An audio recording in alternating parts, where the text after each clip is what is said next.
My 25F boyfriend, 28M, has informed me that he wants out if we can't cohabitate. First off, I'm 25 and have done well for myself. I own a small but decent house, have a small but decent dog, and a line of work that allows me to spend my working hours in my house with my dog. Life is good.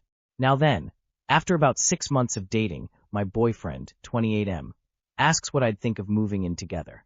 I say we're nowhere near ready for that conversation. Less than 3 months hence, he brings it up again. I say, not there yet.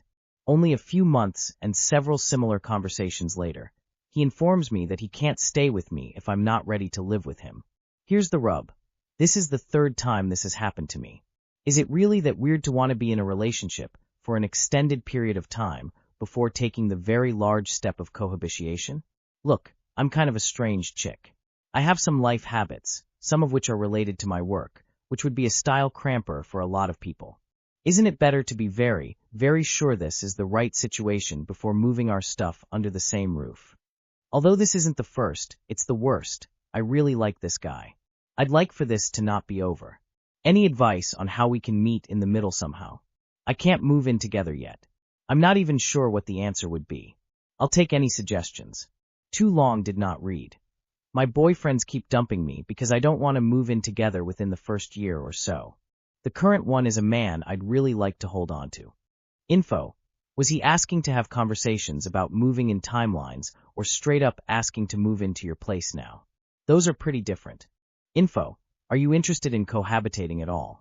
Because if the answer is no, that is a decision you can make, but you should lead with that. If yes, then talking about timelines and what that looks like should also be part of your relationships. This is not written by a human. I have never heard a human 25-year-old female say, so hey, race the rub. AI. My 38 female, boyfriend 42 male, always seems jealous of my co-parenting setup, but he's also a parent himself. Too long did not read. I am getting annoyed by the ongoing insecurity that my boyfriend has over my co-parenting relationship. We've been together for over 2 years now, and he is always bringing up things that he is obviously uncomfortable with, yet he swears he's perfectly fine with it. Why bring it up so much then? I have 2 little kids. He also has young/teen kids. His relationship with their mom is very strained and basically no communication. I am very cordial with my ex, and we talk pretty frequently about the kids. He acts like this is not normal, often asking why or how often we speak. My answer is always the same whenever anything about the kids needs to be discussed. That's it. The worst part is that I even caught him snooping through my phone once because he seemed convinced that something more was going on, yet I've never given any signs of that. He had an ex that cheated, so maybe that's why. We briefly broke up over this, but I understood where he was coming from, and we talked it out. He's just always promising that he's not jealous, not insecure, thinks everything is fine and I don't need to change anything, which I would never anyway, but then confuses me by always bringing it up. It makes me feel guilty and accused of something. I'm just trying to have the nicest and least stressful experience for my children as possible here, and it is annoying that I keep feeling the need to defend that. He also has kids, so I feel like he should get it, but since his situation is so different, maybe he's upset about it.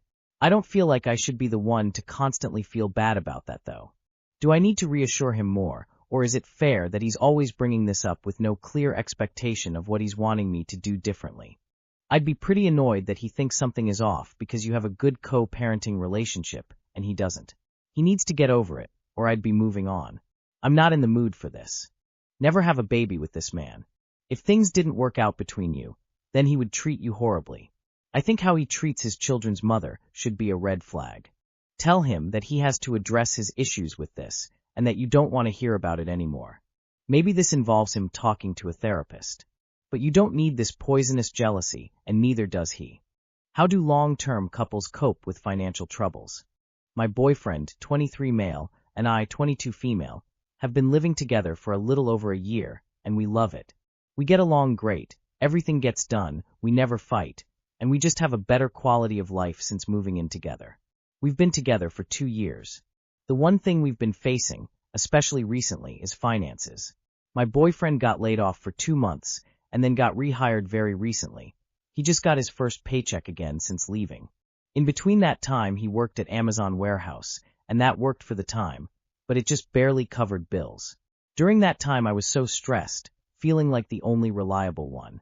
I was so anxious about the expenses that I had a complete nervous breakdown that landed me in the behavioral hospital for a day.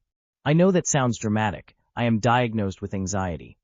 Luckily now he's back with a raise, but we're still facing some of the kickback from his missed time at work. Bills that he had forgotten about just took everything he had for the month, especially since he only got paid for half of the month anyways, and rent is due soon. I do have an emergency fund, about $6,000 in high-yield savings, but I hesitate to just take out of it even when it comes to my own needs. I spent years by myself building it up from nothing before we even got together, and he is yet to contribute to it. And he knows, at some point I want to use some of that savings to fulfill my dream of moving out of my home state. He doesn't have his own emergency fund. Part of me thinks he's still learning the importance of one since this is his first time living outside of his parents' house. Our rent is so high, and even I still struggle to save. I do hate seeing him stressed when I have access to money, but part of me wants him to learn the hard way. He does still owe me some money from previous times he's had emergencies. Our rent is $1,770 in total, and we split it based on income. I make $22 an hour, and he makes $20 now. Rent is so high, but my city has a high cost of living that is hard to avoid, sad face. Too long did not read.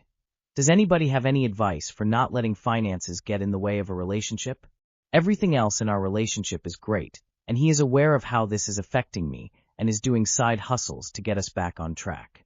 I hate money, and I hate how it can easily dictate your life, so I always make sure I have enough of it so I don't have to worry. I want him to have this mindset too. I would hate for money to bring us to the point of not loving each other. We use a NAB and budget together. All income goes into the pot. We get fun money each, and we cover all bills first. Is there a possibility for both of you to move somewhere cheaper? If you can get past the very high salaries of many of the guests, Ramit Sethi has a YT series called Money for Couples that talks about couple dynamics and relationships. I, 27 female, am having doubt about my marriage to my husband, 27 male. I am having doubts about my marriage. My husband is in the military, and we dated for 3 years before we got married, and we will soon be married for 3 years, but living together for a little over 2 years. I held off on moving in with him because I wasn't ready to leave my family, since it was an across-the-world move. We recently moved to another duty station, still oceans away, over 6 months ago, and now that we have everything settled and have routines, I feel stuck. I always wanted kids, but now I'm not sure I want to get pregnant, since I feel like my life will never be anything else after that. In addition, an old fling reached out to me stating he wished we would have continued things when we were together, and it's really messed with my brain. Now, I don't necessarily think a relationship would be perfect with this ex-fling, but I think it's unfair to my husband that I keep thinking about this ex-fling, and that's why I'm doubting my marriage. If I was happy and truly in love, I wouldn't have even read that message, nor even accepted the follow request. And now I'm feeling extremely homesick for the life I had when I was with my family and friends. We will be overseas until 2030, and I don't know if I could even fathom being away from family and friends for so long. I've been trying to really sit with my thoughts, but I feel like I couldn't leave my husband overseas by himself. It would feel like abandoning him. All these feelings are relatively new, a couple weeks old maybe, so I'm just trying to find advice on what questions to ask myself, or how to figure out what truly want. I can't tell if this is just a passing feeling. Help, what should I do to figure out my true feelings? Please don't give me the, you knew what you signed up for, because no one really knows. You don't know how you'll feel until you're actually in that situation. It's expensive to go back home, and I don't have enough PTO to make the trip worth the funds since it takes so long to get back home. Sorry if this post is all over the place. I'm happy to answer any questions, but I might have kept some things vague on purpose for privacy. TLDR. Looking for advice on how to tell if the feelings I'm having are temporary or if I should actually leave my husband. 3 years can turn into 30 years of regret. Communicate, let him know, and leave him. It's rough and tough, not the choice you need to make.